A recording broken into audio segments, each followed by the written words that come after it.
Spoštovani gostje, drage kolegice in kolegi, lepo pozdravljeni na Inštitutu za novejšo zgodovino v posebni priložnosti. Posebno zadovoljstvo mi je seveda, da vas pozdravim ob taki priložnosti, kot imamo danes in jutri, odločili smo se danes, da ne bomo obremenjevali čutila z velikim številom referatov, ki jih bomo razdelili na dva dni. Posebno zadovoljstvom pa mi je seveda tudi kot raziskovalcev osebno, da vas pozdravim po takem simpoziju, kaj ti konec koncev že vso svoje raziskovanje bo, nič drugače kot večina kolegov delamo v tem inštitutu in v sodobni raziskovanju sodobne zgodovine, da se vedno znova srečujemo z novimi historične distance in proučevanje zgodovine Republike Slovenije seveda je srečevanje z problemom historične distance. To Republiko Slovenijo živimo, ali v njej živimo, z njo imamo opraviti dobrem ali slabem v boju in utrjevanju v srečevanju z drugimi. Danes pravzaprav pa tisto, kar je bilo včeraj, še vedno živi. Pretenciozno bi bilo reči, da z današnjim jutrišnjim posvetom začenjamo prenos zgodovine Republike Slovenije v zgodovinopisje.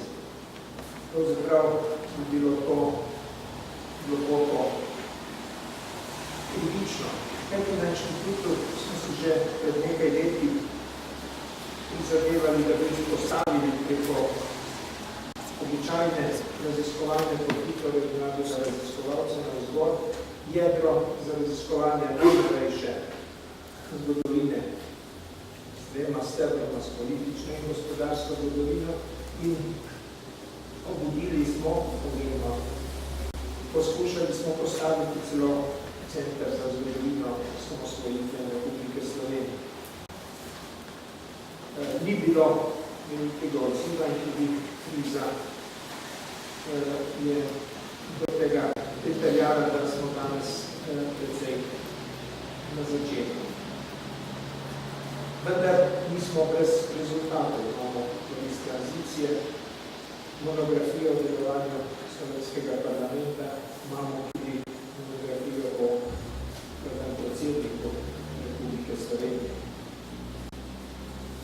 Tudi še marsikaj drugega bi se s podrobnejšim geografskim pogledom našlo, kar smo zgodovinarji napisali o tem četrtstoletnem obdobju, zdaj že na celo generacijo oddaljenega 25. junija 1991.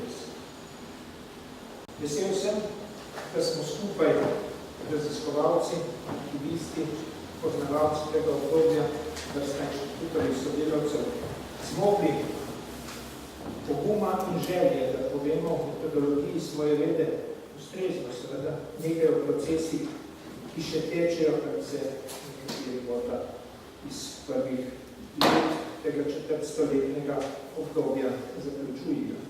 To ni hvaležno, tako zaradi večje zgodovine dostopnosti verov, ki jo želi oblažati vsak zgodovina. In ne zaradi govorečih verov, ustvarjalcev in sodelujočih procesih, ki jih raziskujemo in katerih pogled se le redko sklada z raziskovanimi ugotovitvami zgodovine. Vročica javnih spominjanj in presoj, različno motiviranih v zadnjem času, na to nazorno potrjuje. A spoprijem s historično distanco je lahko tudi delotvoren. Upam, da bo tak tudi to pot in da bomo iz tega simpozija nekaj pomembnega sporočila odnesli seboj. In če to povzamem najbolj splošno, da je zgodovina Republike Slovenije, razvoj in nazadovanje, uspehi in porazi predmet historiografske raziskave našega zgodovinopisa. Uspešno delo vsem kolegom in kolegicam, ki ste se udeležili današnjega dela simpozija in seveda tisti, ki se bodo jutri še. Hvala lepa.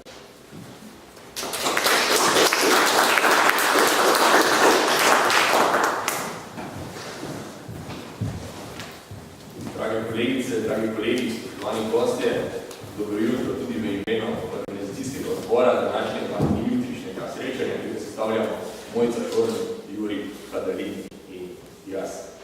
Če nadaljujem tam, kjer je direktor nehal, oziroma tam, kjer smo ostali, ko smo pisali to vabilo, četrt stoletja Republike Slovenije seveda ni noben posebni menik za zgodovinarje in za zgodovinopisje. Kakor ga različno dojemajo ljudje v tej državi, nekateri, ki ga sploh ne bi obeleževali, nekateri mu se zdi, da je vse vedno zavoženo v tem obdobju, nekateri bi to posebej častitljivo obeležili, tako je tudi z nami zgodovinarji in zgodovinopisje. Leto 2016 je predstavljeno nobenega posebnega menika, nobene cezure, vendar le pa na inštitutu menimo, da pa lahko pomeni določeno spodbudo, da se resneje, aktivneje raziskovalno spopadamo s tem časom. Razlogov za to je seveda več kot dovolj po našem mnenju. Poleg čisto spomeničarskih oziroma jubilejnih, zaradi katerega smo se v osnovi tukaj navidezno zbrali, je še nekaj zelo tehničnih razlogov. Podoba Slovenije, podoba družbe, podoba nas samih se je v teh 25 letih namreč docela spremenila. Procesi, ki so se začeli konec 80 let, so pustili trajno odrasto. Izgrajeval se je politični sistem, izgrajeval se je gospodarski sistem, spreminjalo se je marsikaj, spreminjala se je vloga civilne družbe, cerkvice, pase, spreminjal se je odnos do preteklosti. Spreminjale so se naše napade, da če samo pomislimo, nekoč so tajne službe na Evropskem vzhodu zrle v življenje ljudi, kot je lepo prikazano v filmu The Slave der Anden, danes pa to že počnemo sami, čisto prostovoljno, na lastno pobudo, preko Facebooka, preko Twitterja in dajemo se posebno življenje na voljo vsem pravzaprav.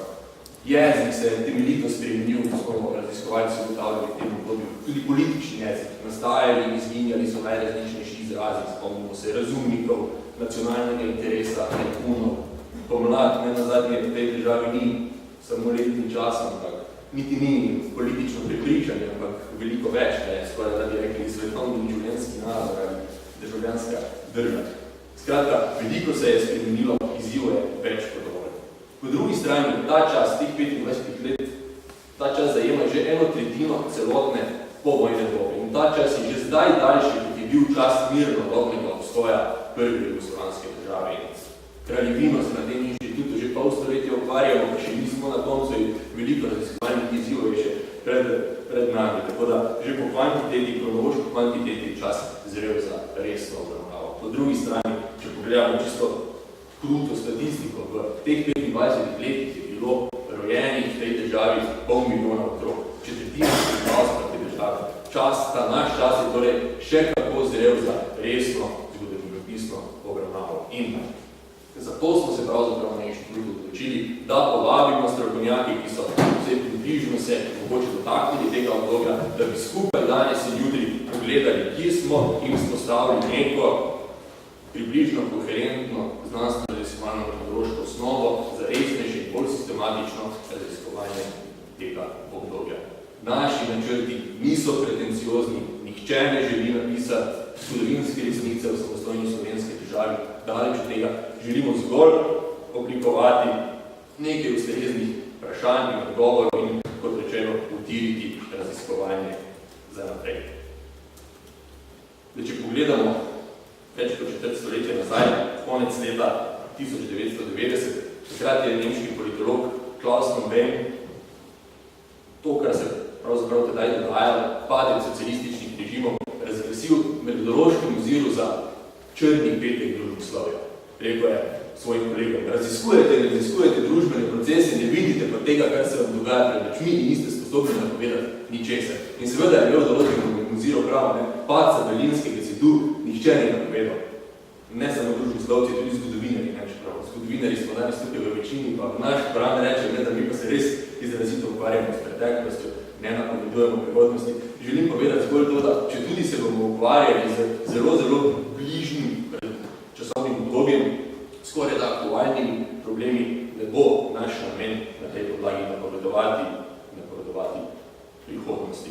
Želimo zgolj, kot rečeno, staviti nekaj vprašanj, dati že nekaj odgovorov, koliko bi mogoče in usmeriti ustrezno perspektivo na to obdobje. Vse je ena zadnja stvar perspektive, ko so pred časom predsednika nemškega Bundestaga Norberta Lammerta vprašali, če je glede na aktualne politične razmere pa nemški politični sistem v krizi, je odgovoril s tisto znano nemško prihladnico. Ja, poglejte, no?